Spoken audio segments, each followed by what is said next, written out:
Bien, pues vamos a comenzar la escuela bíblica. Bienvenidos a todos, un saludo y sabéis que el título es Fundamentos básicos para la vida cristiana.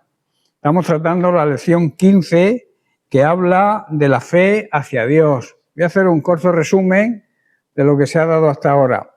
Tiene que haber un arrepentimiento de lo que hacemos sin corazón, o sea, lo que hacemos por obligación y no por amor, para permitir que la fe hacia Dios se desarrolle.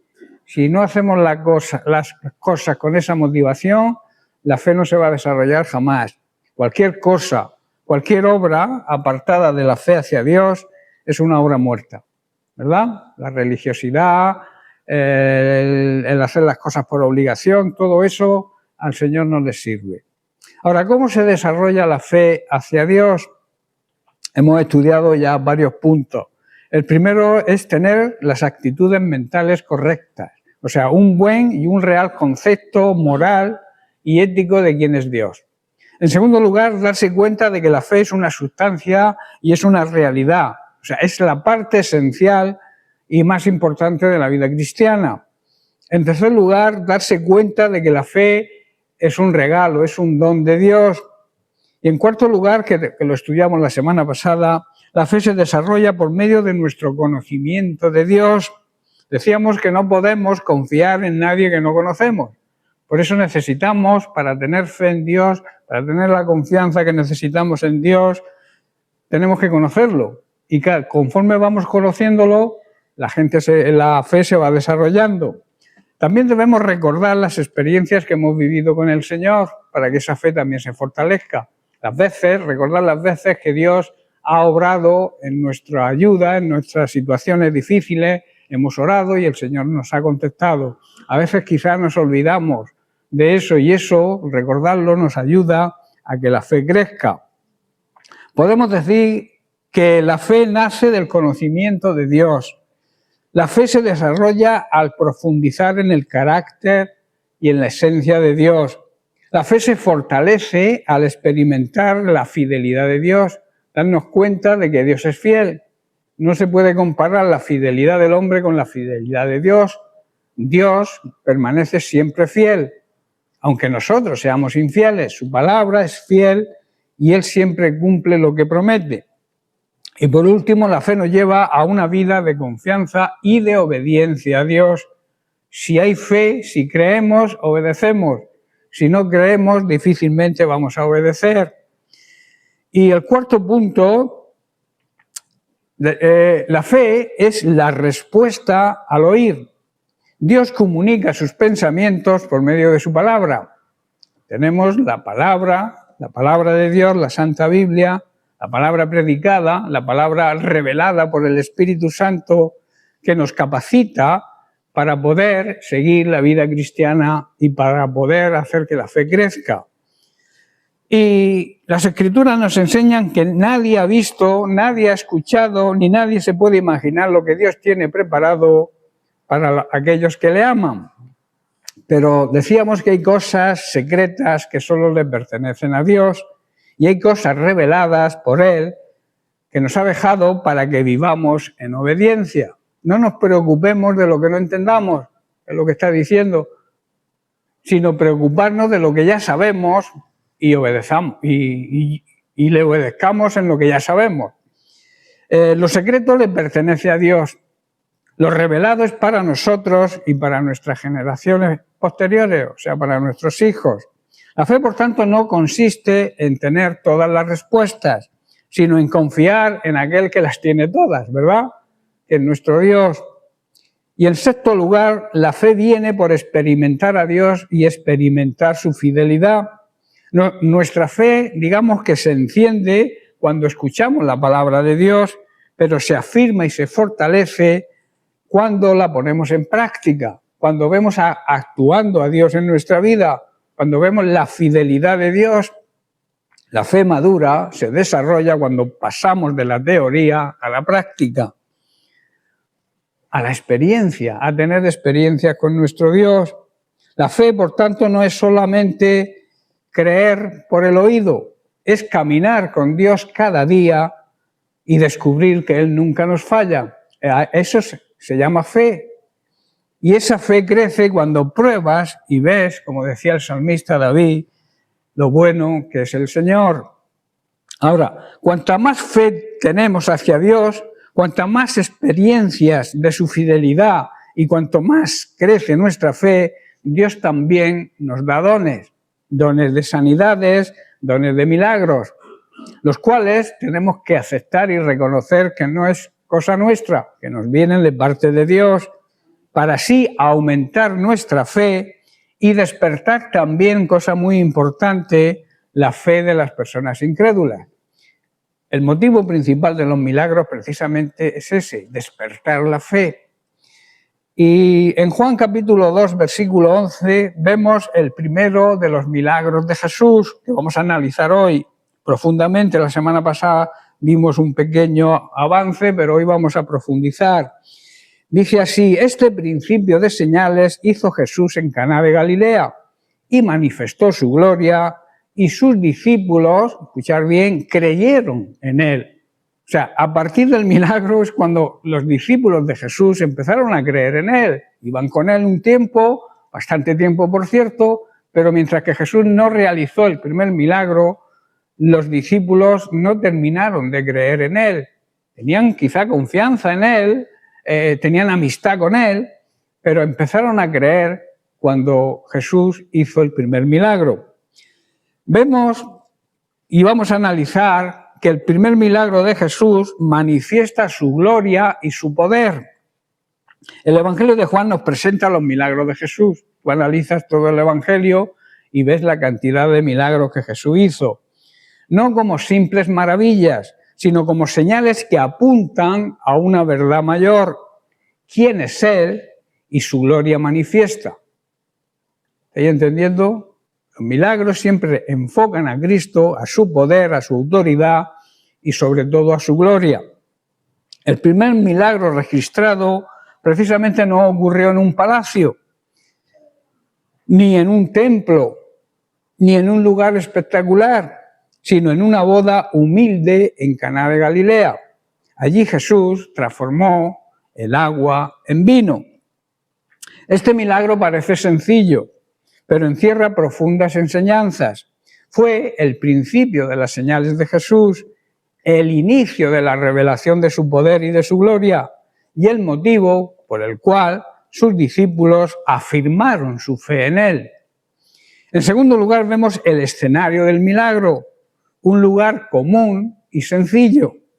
Jesús eligió una boda en un pequeño pueblo. No se trataba de un milagro, digamos, de urgencia, ¿verdad? Era como sanar a un enfermo, resucitar a un muerto, que después él lo hizo, sino de suplir una necesidad cotidiana. Se había acabado el vino en la boda.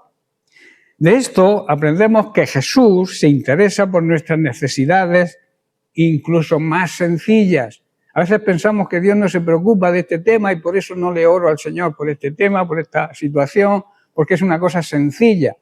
Pero Dios, nuestro Dios, se preocupa también de las cosas sencillas.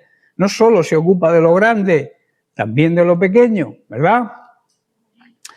Un ejemplo, podríamos poner una familia que ora para que las cuentas le cuadren, que sería bueno que la familia oraran por poder llegar a final de mes. Entonces, o un joven que pide dirección cuando va a examinarse en la universidad, en el instituto o en el colegio. A simple vista podría parecer algo insignificante, ¿verdad? Pero Jesús también se ocupa de cada detalle pequeño, por muy pequeño que sea. ¿Estáis entendiendo? En tercer lugar, el propósito del milagro. ¿Cuál era el propósito del milagro? Manifestar su gloria. El vino nuevo no fue solo para resolver un problema, digamos, logístico. No quedaba vino y podía haber problemas en la boda. No se trata de resolver un problema de logística, sino para mostrar la gloria de Cristo. Cada señal, cada milagro apunta a su identidad como el Hijo, la segunda persona de la Trinidad, como Dios, ¿verdad? Aquí aprendemos que lo importante no es el milagro en sí, sino lo que el milagro revela de Cristo. O sea, revela la identidad de Cristo como el Hijo, repito, la segunda persona de la Trinidad, y por tanto revela su identidad como Dios. Para aquellos que niegan la divinidad de Dios, esto es una enseñanza y una lección.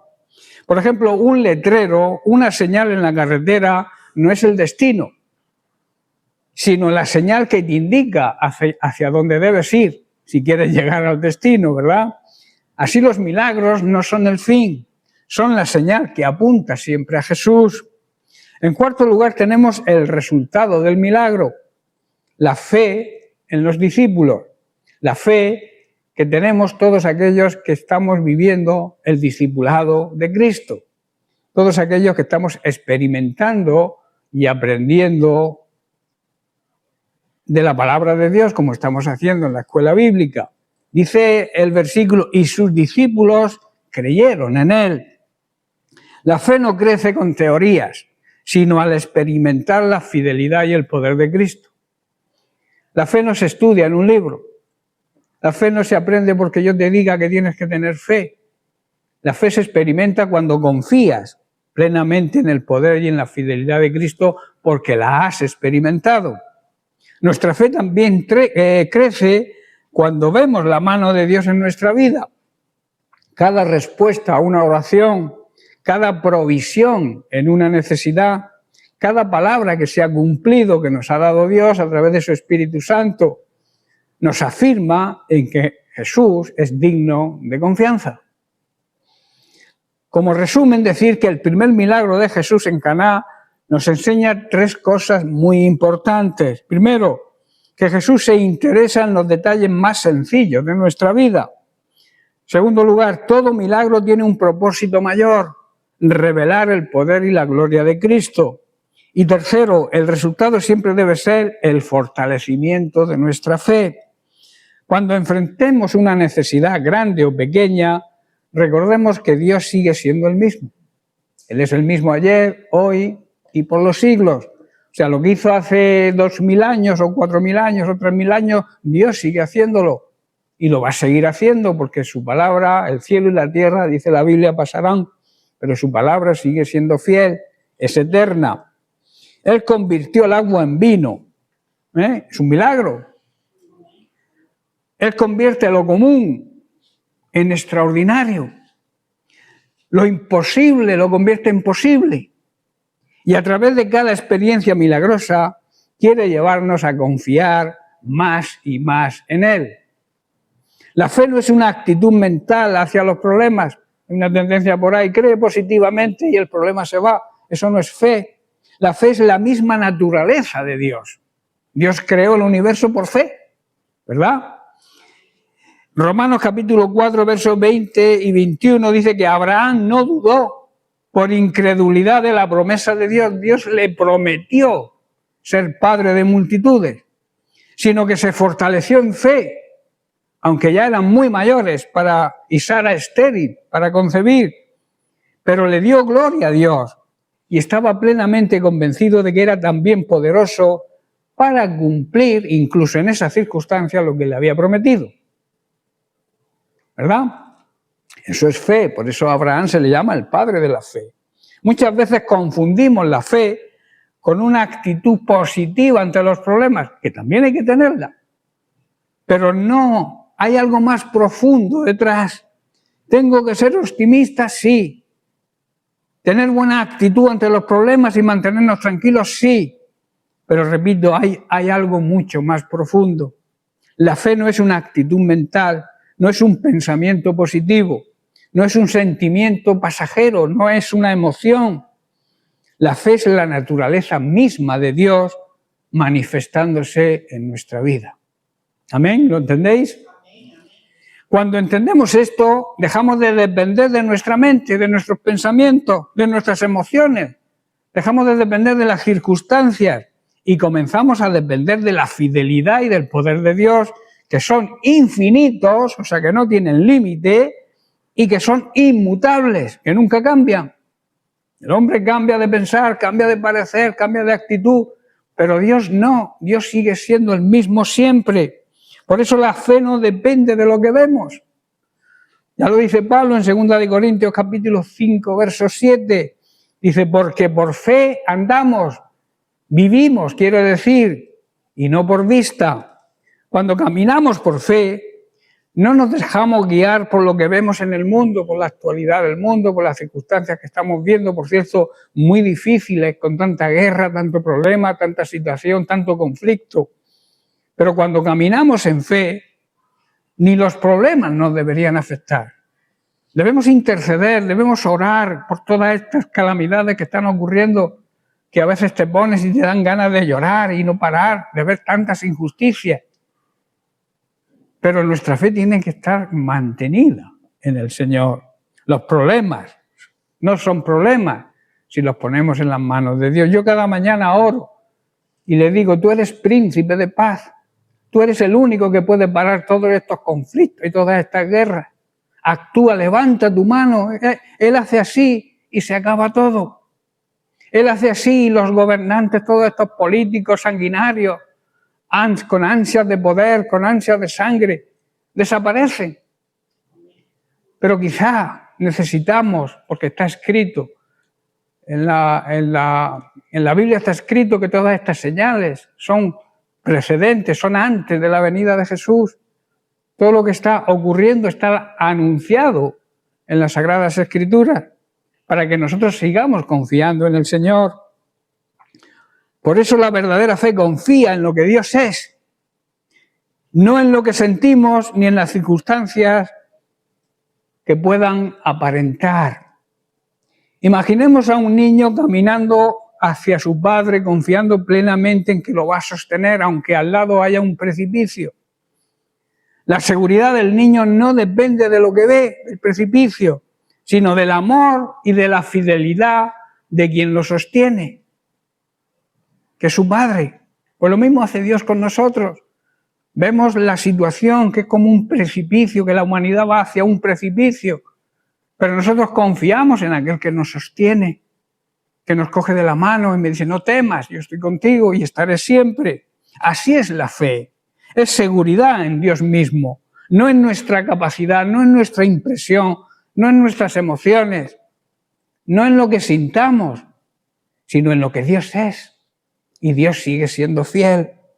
La fe es la naturaleza misma de Dios. Dios es fiel, es poderoso, es constante. La fe no es algo que nosotros inventamos, es la gloriosa manifestación de su carácter en nosotros y es un regalo que Él nos ha hecho. En Hebreos capítulo 11, verso 1, que todos conocemos, la definición de la fe, pero que muchos no comprenden o no entienden, es pues la fe la certeza, la seguridad, la garantía de lo que esperamos en Él, de nuestra esperanza. ¿Cuál es nuestra esperanza? Cristo es nuestra esperanza.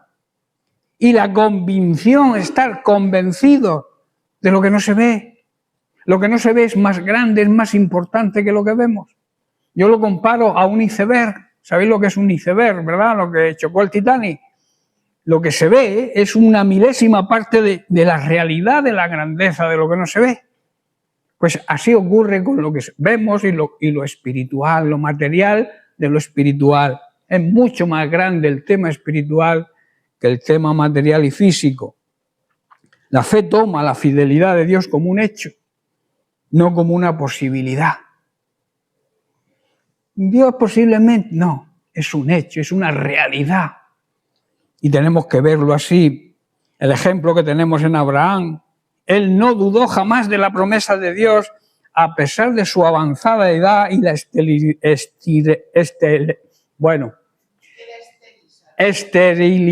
de Sara. Es que a veces se lengua la traba, se complica la lengua. Su fe no era un esfuerzo mental, era la confianza en la naturaleza misma de Dios. Ahora, ¿cómo se manifiesta esa fe? En primer lugar, obedeciendo, aunque no entendamos lo que Dios nos manda. La fe debe actuar antes de ver la solución. Muchos creen cuando ya han visto la solución, pero la fe no es eso, la fe actúa antes de ver la solución. Ejemplo, Noé construyó el arca sin haber visto la lluvia. Él no había visto nunca llover, no sabía lo que era llover, pero él construyó el arca. La fe no espera ni necesita pruebas, se pone en acción. Dios lo dice, yo lo creo. haz un arca. ¿Para qué? Porque va a llover. ¿Y qué es llover? Que yo no he visto nunca llover. Noé no discutió con Dios, nada más que construyó el arca. Y eso es fe. En segundo lugar, esperando con confianza. La fe sabe que Dios cumple su palabra. Eso es esperanza, saber que Dios cumple su palabra. Por ejemplo, un agricultor que planta y sabe que la lluvia y el sol harán crecer la semilla. Él la planta, no la ve crecer en ese momento, pero tiene la fe de que en el poder que hay dentro de la semilla y en el sol que la va a hacer que germine. Y en tercer lugar, glorificando a Dios en medio de la prueba, en vez de quejarnos, que a veces es lo que hacemos. En vez de darle gloria a Dios, glorificar a Dios, alabar a Dios, como hacían Pablo y Silas en la cárcel cuando estaban atados al cepo, haciéndole sangre, heridas, todo lleno de ratas, de suciedad. Y dice que cantaban himnos, y no lo hacían a voz bajita, dice que todos los presos de la cárcel lo oían. Alabar a Dios, glorificar a Dios en medio de la prueba. Cuando confiamos en Dios, incluso en medio de la dificultad, nuestra fe refleja la naturaleza y el testimonio de su poder. No permitas, esto es un consejo, una aplicación práctica, no permitas que tus emociones, tus sensaciones, tus problemas o tu entendimiento humano limiten tu fe. La fe no es una actitud, recuerda, positiva, es confiar en Dios como Él es. Ahora yo pregunto, ¿estamos confiando en nuestras fuerzas o estamos confiando en la fidelidad de Dios? A mí me gustaría que hiciéramos un acto correcto y concreto ya. Si no estamos funcionando como estoy explicando, como la palabra de Dios enseña, deberíamos hacer un alto en el camino. Orar, obedecer y creer en la promesa de Dios. Pero de verdad, pararnos, encerrarnos en nuestra habitación, a solas con nuestro Dios, orar y lo que el Señor nos diga, obedecer y creer en lo que Él nos promete. Pero de verdad, un acto de fe auténtico. Aunque no veamos el resultado ya, inmediatamente, esa es la fe que cambia las vidas. Orar, obedecer y esperar en el Señor. Y a su tiempo Él obra siempre, porque Él prueba nuestra fe. Que para Él nuestra fe es más preciosa, tiene mayor valor que el oro, que es el metal más caro que existe, ¿verdad? Pero para que ese oro sea puro, tiene que pasar por la prueba, por el crisol, por el fuego, para ser purificado y que desaparezca toda inmundicia. Por lo mismo, Dios nos prueba a nosotros como el oro, para que lo que salga de nosotros sea de gran precio, de gran valor. Y luego Dios va a ensalzar esa fe cuando regrese Jesucristo. Dice la Biblia que Dios nos alabará. Qué tremendo, ¿verdad? ¿Os paráis a pensar lo que significa que Dios mismo alabará nuestra fe? Pero para eso tiene que ser probada y no quejarnos tanto. Hoy tenemos un desafío y es entender que la fe es la naturaleza de Dios mismo trabajando en nosotros. Ese es el desafío que tiene la Iglesia de Jesucristo hoy.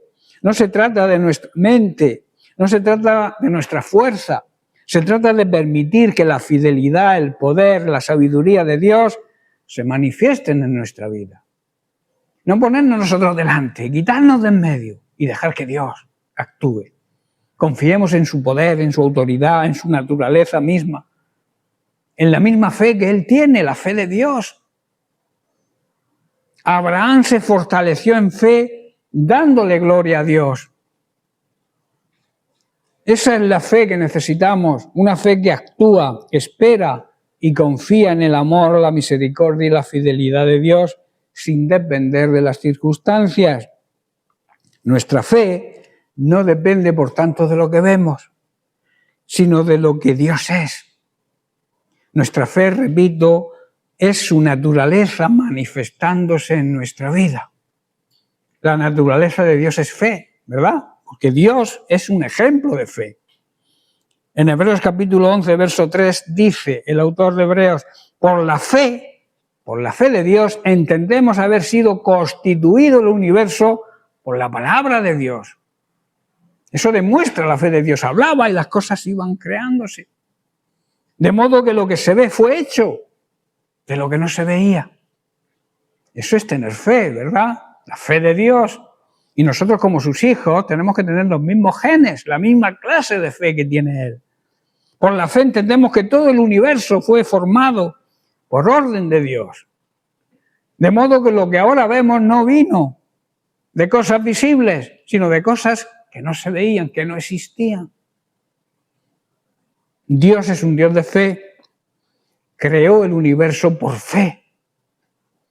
La persona nacida de nuevo, o sea, la persona regenerada por el Espíritu Santo, ha recibido el potencial de la naturaleza misma de Dios.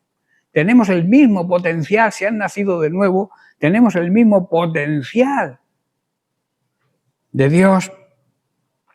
La naturaleza antigua que teníamos y de todo ser humano es dominada por fuerzas negativas, como el temor, la duda, la confusión, la mentira, el error. Nuestra naturaleza vieja estaba dominada por estas fuerzas negativas, pero la naturaleza nueva es la naturaleza misma de Dios, que pone orden y es creadora. ¿Estáis entendiendo? Génesis capítulo 1, verso 2 dice, y la tierra estaba en desorden y vacía, y las tinieblas estaban sobre la faz del abismo, y el Espíritu de Dios se movía sobre la faz de las aguas. El Espíritu Santo trae orden en medio del caos. El Espíritu Santo trae vida donde hay muerte. El Espíritu Santo sana donde hay enfermedad. El Espíritu Santo trae prosperidad donde hay pobreza. Trae verdad donde hay mentira y hay engaño y error. Y trae justicia del pecado. Dios es amor, es misericordia, pero también es justicia. Y no dará por inocente al culpable, a menos que se arrepienta. La fe es la expresión de nuestra nueva naturaleza. La fe hacia Dios es un estilo de vida del verdadero discípulo de Jesús.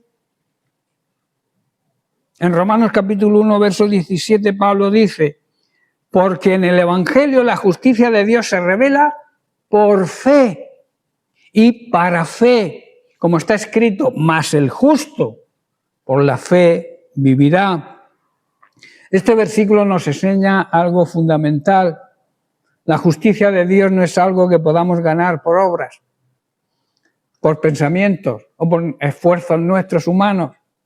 No depende de nuestra capacidad, sino de la obra de Cristo y de la fe que le ponemos en Él. Es la consecuencia de la obra que Jesús hizo y nuestra fe en creer lo que Cristo hizo. La fe es como abrir la puerta de nuestro corazón para que la justicia de Dios entre y nos transforme. La justicia de Dios, por tanto, no depende de lo que tú sepas, creas o imagines que sabes. Viene por el poder de la obra de Cristo. La justicia de Dios se revela también para fe. Hemos dicho que por fe y para fe. La justicia que recibimos nos impulsa a vivir confiando en Dios. O sea, es una necesidad, es una obligación confiar en Dios porque hemos sido justos.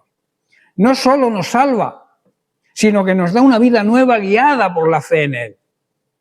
Y nos impulsa también, nos obliga a vivir en santidad. Si tienes fe de verdad, tú vives en santidad. Aunque tengas tropiezos, aunque de vez en cuando te equivoques, tengas algún mal día y peques de una manera improvisada, una manera puntual, pero tenemos a Jesucristo como nuestro abogado defensor, que está sentado a la diestra del juez, de los jueces, y está haciendo de nuestro abogado defensor. Qué mejor abogado, ¿verdad? Y entonces él dice, yo pagué el precio, se ha arrepentido y yo pagué el precio por ese pecado. Y entonces se restaura la comunión con Dios. Repito, como he repetido 1000 veces, no es lo mismo pecar que vivir en pecado. La vida de pecado consciente es la que arruina nuestra vida, arruina nuestro presente y arruinará nuestro futuro. Y muy probablemente la eternidad, si no nos arrepentimos antes que el Señor venga o nos llame a su presencia, que no sabemos cuándo será. Hoy estás lleno de vida. Mañana tienes un despiste en la autovía, te estrellas y ya está. Y un día tienes vida y otro día estás en la tumba. Por eso debemos vivir con las maletas hechas, como yo suelo decir.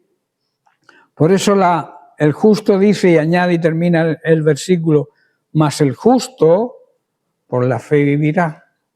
La vida verdadera, la vida que le agrada a Dios, no se basa en que hagamos cosas buenas, sino en confiar plenamente en Él y como consecuencia hacemos cosas buenas.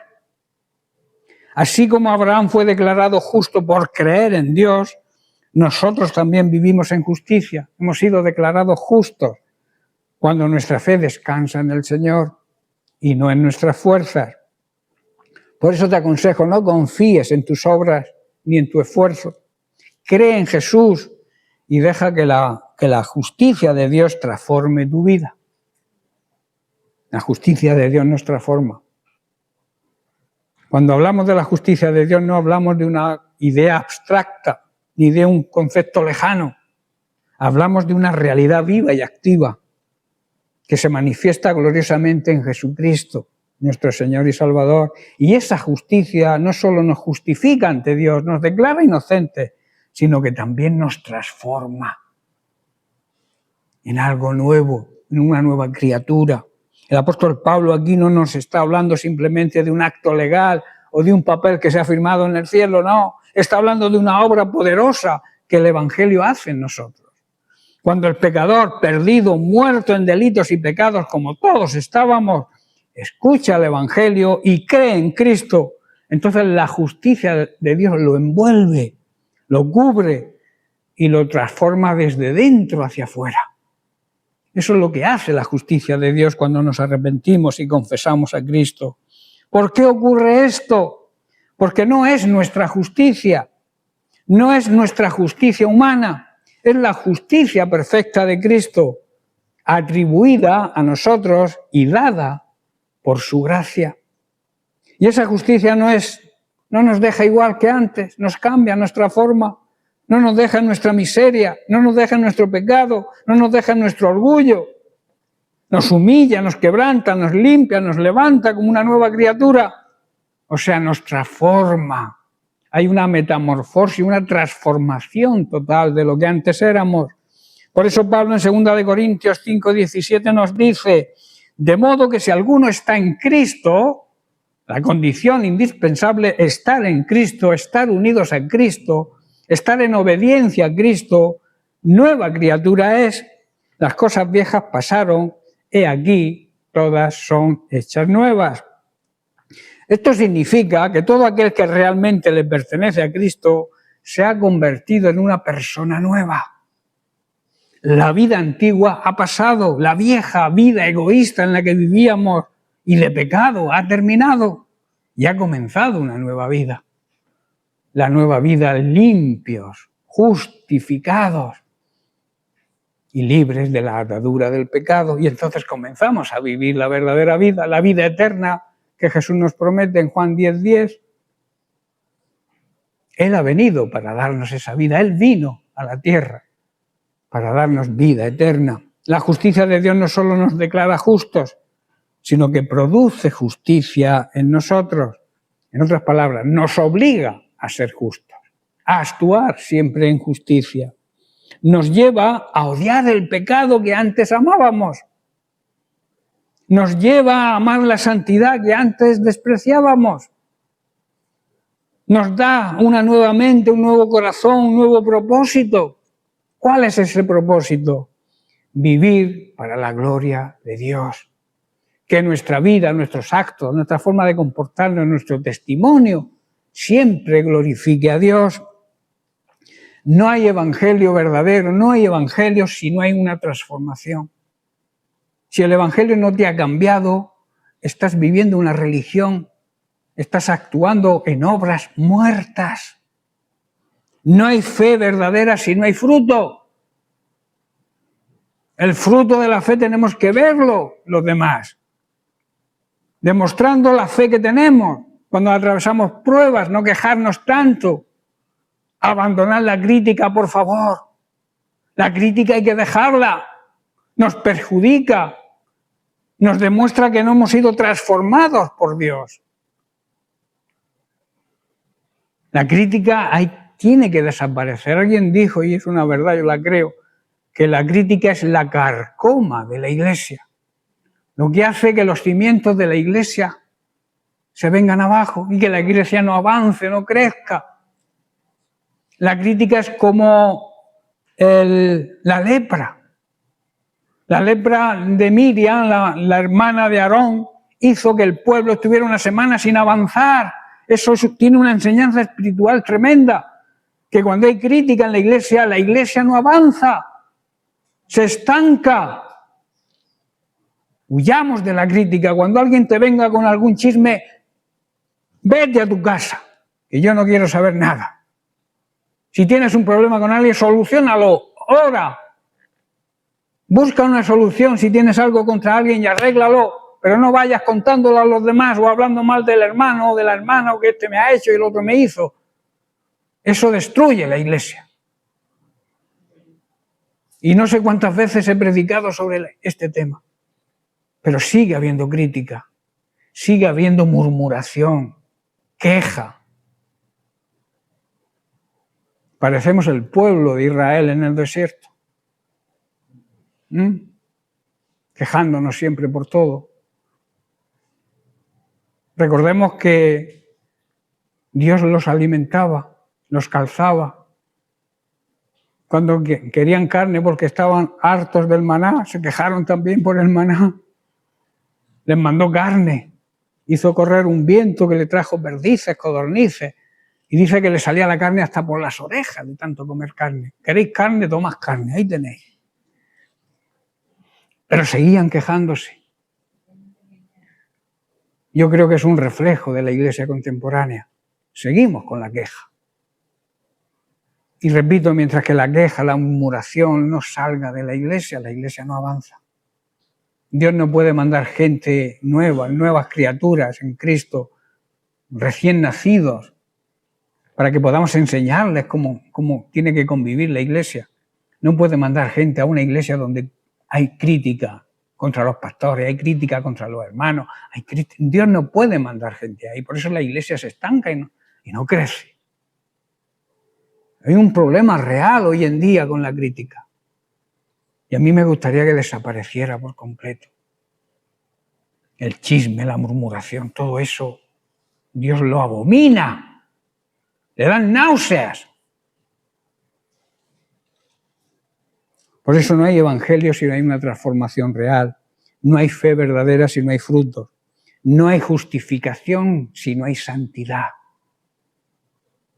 Porque la justicia de Dios, cuando llega a la vida de la gente, no deja nada igual. Es como un fuego que purifica. Es como la luz que ilumina las tinieblas. Es como una semilla que da fruto, pero a su tiempo.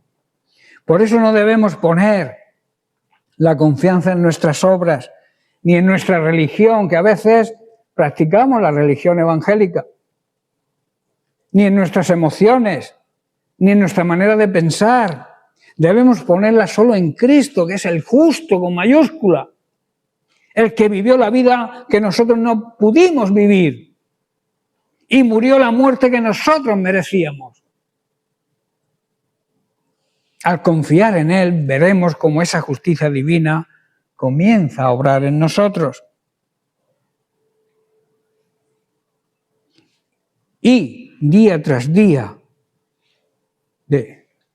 iremos, si practicamos la justicia divina. Si la justicia divina comienza a obrar en nosotros, iremos de gloria en gloria, hasta que seamos transformados a la imagen misma del Hijo, a la imagen de Jesucristo. Cada día debes recordar, vivir por fe es vivir confiando en la fidelidad de Dios, sin depender de lo que vemos o lo que sentimos. Amén. Bien, pues la lección 15 la hemos terminado, la fe hacia Dios. Me gustaría hacer un resumen para tener una aplicación final, y esto sería bueno que tomarais nota. Los alumnos tienen que traer bolígrafo y papel. Primero, el arrepentimiento de obras muertas es necesario para que la fe hacia Dios se desarrolle. En segundo lugar, sin fe es imposible, no hay posibilidad de agradar a Dios.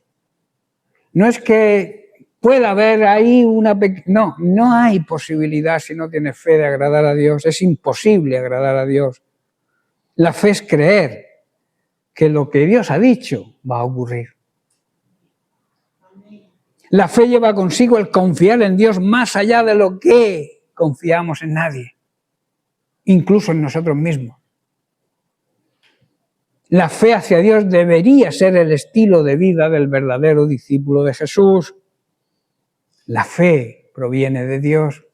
Cuando nos convertimos, Él deposita una semilla de fe en cada uno de nosotros. Por eso es un regalo.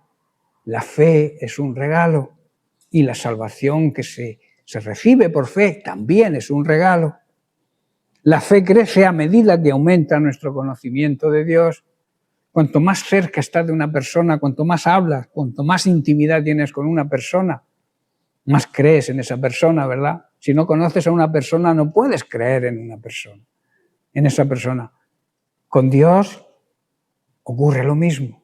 Cuanto más confianza, cuanto más intimidad, cuanto más cerca estás de Dios, más aumentará tu fe. Por eso la fe crece a medida que aumenta nuestro conocimiento de Él. Y el conocimiento crece con nuestra relación íntima con Dios cada día. Y termino con unas preguntas que deberíamos hacernos. ¿Por qué algo que está desprovisto de fe es una obra muerta? ¿Estamos haciendo algo que está desprovisto de fe hacia Dios? ¿Y qué vamos a hacer sobre ello? Estos son análisis que debemos hacernos. Sería bueno que lo memorizáis o toméis nota. O mañana cuando lo suba al grupo, estudiarlo, profundizar en estas preguntas. ¿Estamos haciendo algo que lo estamos haciendo por obligación, no por fe, hacia Dios? ¿Y qué vamos a hacer? ¿Vamos a cambiar? ¿Podemos reclamar tener fe sin las acciones para apoyarla? ¿Quién es el autor y el consumador de nuestra fe? ¿Qué significa por fe andamos y no por vista? Son preguntas. Y por último, ¿cómo deberíamos demostrar nuestra fe? O sea, porque no es decirlo, es poniéndola en práctica. Si tú dices que crees, no hace falta que veas para creer lo que Dios dice. Si tú crees de verdad, no tendrás miedo al precipicio, porque estamos sujetos a la mano de nuestro Padre Celestial, que nos cuida, nos protege. La fe mira, no el abismo, sino la mano protectora de aquel que nos protege, nos cuida y nos ama de verdad. Amén. Bien, pues la semana que viene comenzaremos con la lección 16. Que Dios les bendiga.